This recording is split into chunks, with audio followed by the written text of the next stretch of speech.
Investing should be easy, right? For most people, though, the process of investing can be daunting, and savvy investing, impossible. Here at Alliant Retirement and Investment Services, we don't think it should be that way. So we asked two of our financial consultants, Krystian and Tom Davia, to share their advice with you. They're here to walk us through the fundamentals of investing so we can make informed and better decisions with our money and what we need to do to prepare for the road ahead. Welcome, everyone, to episode 6 of our Invest Savvy podcast. Today, we have a special guest, my colleague, financial consultant, Kim Kennedy. Kim, thank you so much for joining us today. We're very, very excited to bring on another advisor to the podcast to share insights and best ideas. In this episode, we'll be discussing financial planning challenges and best practices for women. We'd like to better understand the important financial and life topics affecting women specifically, whether single or married, to help them with goals and concerns and to better get to where they want to go. Well, thank you for having me. Kim, to start things off, tell us a little bit about yourself. I have been in the financial services industry for over 30 years and have served as a financial advisor for over 15 years. Helping people has certainly become a passion of mine. I've met a lot of wonderful people along the way, enjoy learning their stories, and many have become not only my clients, but friends as well. When you think about your clients and how you work best together, what are some of the things that come to mind? My preference is to meet face to face, as I don't think there's anything that takes the place of looking at somebody directly eye to eye. You can tell a lot about a person's character, both theirs and mine. And these days with technology, a Zoom call can work too. My first step is to build a plan. Understand the situation, as I cannot responsibly recommend investments without understanding the big picture. I like multiple meetings, not going too quick, getting to know each other, deciding if we can and want to work together, making sure people understand the steps we take and why. I take it as a personal challenge, and I think I'm pretty good at it, to communicate in a way that the person understands. And I don't mean that in a condescending way at all. I just feel that we advisors should talk to people in layman's terms, leave the financial jargon behind. People can make good decisions if they receive good, clear, understandable information. And I believe this puts people at ease, especially women who generally don't do this as part of their daily life. That makes a lot of sense. If a client was to come into your office after setting up a meeting, what would be some of the first steps you would take? Well, my process is the same, whether it's a single person or a couple. The first meeting I call a discovery session, basically an interview where I gather the financial facts, including income sources, investment accounts, and liabilities. In addition to the facts, I want to know when they want to retire, comfort level with investment risk and investment selection, what they want to do in retirement, what are they passionate about, what concerns do they have, and if they've ever worked with a financial advisor. In the second meeting, we will review their data in my planning tool and talk through the strengths and weaknesses. We will review the Social Security options and run different what-if scenarios through the plan, showing various retirement dates, Social Security start dates. I also like to model increased inflation, taxes, a death of a spouse, and a nursing home expense. In the third meeting, we'll talk about the investments and look at suggestions on how they could invest differently for retirement. The idea is we want to improve their retirement plan, whether that be reduce market risk, create income, or provide better diversification. Generally from there, if a person wants to move forward with me, we typically have another meeting, talk through the investments in more detail, and begin the process of setting up accounts and transitioning their money. My female clients tend to be very organized, both going through the process of planning and appreciating, realizing the benefits of having a roadmap for retirement or to work toward their goals. Would you agree? It certainly can go both ways, but if someone is concerned about retiring and leaving that paycheck behind, they really want the details laid out for them so they feel comfortable and confident in retiring. Have you ever asked the question, what does wealth mean to you? What types of responses have you received? I think it depends on the client, but I believe many people view wealth as much more than money. Certainly, being financially secure is part of it, but other intangibles come to mind like spending time with family, grandkids, volunteering, or pursuing a passion. What has been your experience, Christian? My experience has been that everybody looks at wealth as more of a means to an end than anything else. Thinking about the things that they'd like to do, maybe in retirement that they didn't have a chance to do, and thinking about how they're going to get there comfortably so that they can sleep at night. Nobody I work with is looking to become super wealthy, but almost everybody we work with wants to be secure. I think that wealth is about peace of mind. The number of assets or budget different for everybody, and it should be. But we're all looking for confidence in retirement, and even beforehand, to know that we're going to be okay. I would agree with you and say most people just want to know they're going to have a comfortable lifestyle in retirement and splurge on an occasional bucket list vacation. They don't want the market to dictate whether they can buy groceries or pay their electric bill. In planning, I've found that women sometimes take time off from their career or from the workplace to spend time with family, whether that's a young family or looking after their parents. Have you found that to be the case? And if so, how do you advise women to manage that, to make sure that the retirement plan is still on track? Yes, I've seen that situation manifest in a couple of ways. If there is a spouse involved, we plan jointly and account for the time out of the workforce. If a divorce occurred or a woman is single or a widow, we need to take that situation into consideration.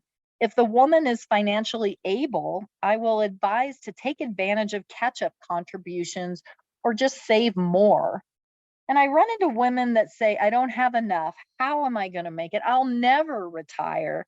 And I tell them there are a couple financial aspects of retirement. Number one, sure, save as much as possible. Number two, if expenses can be reduced or debts eliminated, that's another way to help achieve a retirement goal.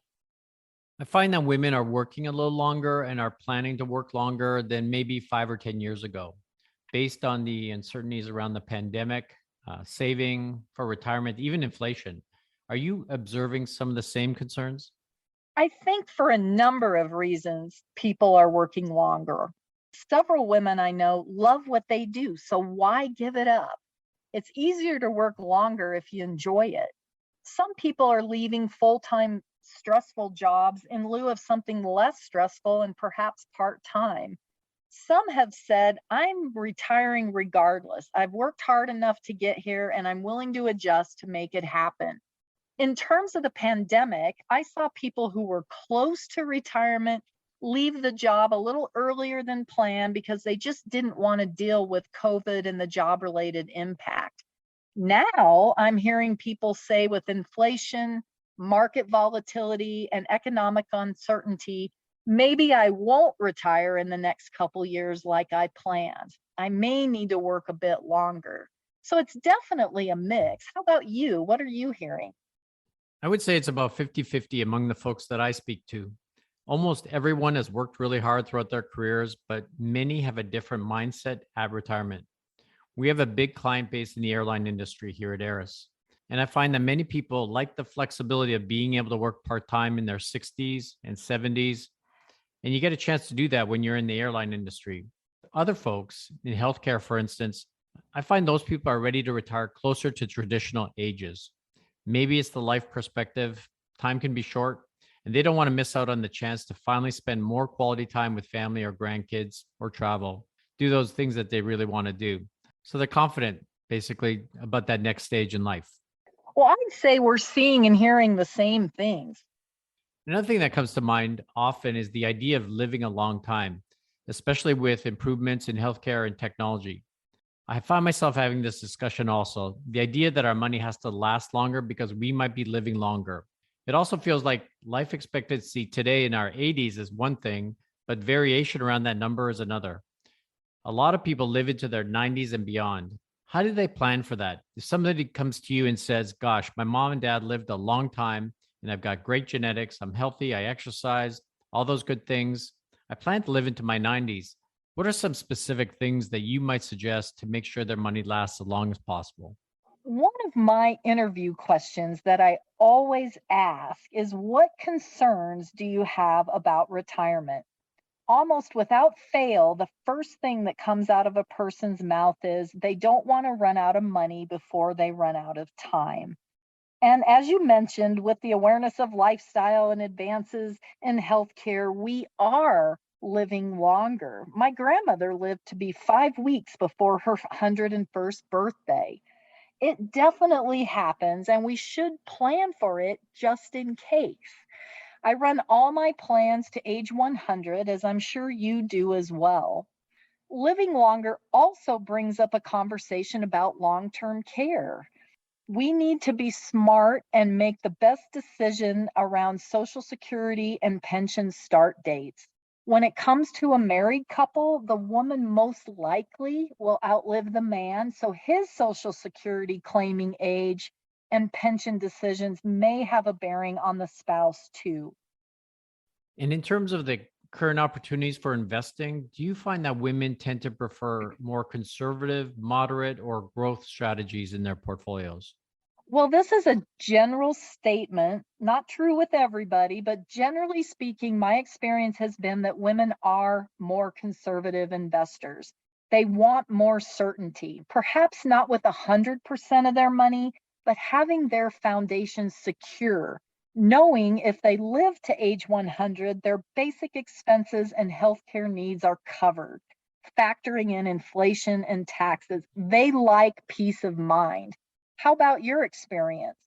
There's definitely a tendency that people want to know that they're going to be secure, that they're confident that they're going to have cash flow certainty, whether that's from guaranteed sources of income or from a conservative investment strategy. Most retirees also need to consider how they can keep up with inflation.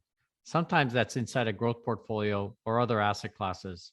This can be especially important with a beneficiary strategy where people don't need the money for day to day expenses, and those assets might be for kids or grandkids.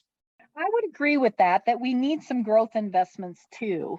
And in addition to beneficiary strategies, if you just look out in someone's plan 10 to 15 years, no matter how good we plan today, something could and probably will come up that's unexpected. So having some growth there makes sense. Okay, terrific. A couple more questions before I ask you for your savvy advice of the day. Maybe you could share with listeners two things you would recommend they consider in terms of best ideas and being able to plan for the future. Sure, I actually have three things for people to consider. Number one, get educated, do a retirement plan, understand different Social Security start dates and in retirement investment options. You can make good decisions based on good information. Number two, we've all heard, don't put all your eggs in one basket. I am a firm believer that you should not expose all of your money to the exact same risk. Understand the role each investment plays in your overall plan. And number three, work with someone you trust and are comfortable asking questions. Make sure things are explained clearly and don't buy or invest in what you don't understand. Thanks, Kim. Now, we ask this each episode. Please share with us one piece of savvy advice you can offer, whether personal or financial. Retire to something, not from something. Let me explain. Over the years, I've worked with an author, Mitch Anthony, who wrote a book called The New Retirementality. His book focuses on the mindset of retirement. Many people get their self-worth and sense of purpose from their job. When they retire, all of that is gone. He says the people that transition into retirement the best are those that are not retiring from something, but are retiring to something. So figure out your to something. What will you do that brings you satisfaction, purpose, and sense of accomplishment? Terrific insights. Thank you so much for joining us today, Kim. I really appreciate you having me. Thank you. You can find episodes of Invest Savvy on Apple and Google Podcasts and all major platforms or on our website. We invite you to follow us on Facebook and LinkedIn for new episodes and educational webinars and articles. Just search for ARIS, ARIS.Alliant to like and follow. Thank you for listening to Invest Savvy, advice you need to know. To learn more about our hosts, Krystian Chapluha and Tom Davia, and the team at Alliant Retirement and Investment Services, please visit our website at ARIS.AlliantCreditUnion.com. If you have questions for our hosts, you can submit them through our website or email investment-services@AlliantCreditUnion.com. Krystian Chapluha and Thomas Davia are registered representatives with, and securities and advisory services are offered through LPL Financial, a registered investment advisor and broker-dealer. Member FINRA SIPC SIPC. Insurance products are offered through LPL or its licensed affiliates. Alliant Credit Union and Alliant Retirement and Investment Services, ARIS, are not registered as a broker-dealer or investment advisor. Registered representatives of LPL offer products and services using ARIS and may also be employees of Alliant Credit Union. These products and services are being offered through LPL or its affiliates, which are separate entities from and not affiliates of Alliant Credit Union or ARIS. Securities and insurance offered through LPL or its affiliates are not insured by NCUA or any other government agency, not credit union guaranteed, not credit union deposits or obligations, may lose value. The opinions voiced in this podcast are for general information only and are not intended to provide specific advice or recommendations for any individual. To determine which strategies or investments may be suitable for you, consult the appropriate qualified professional prior to making a decision. Investing involves risk, including the potential loss of principal. No investment strategy can guarantee a profit or protect against loss. Neither LPL Financial nor its registered representatives offer tax or legal advice. Always consult a qualified tax advisor for information as to how taxes may affect your particular situation.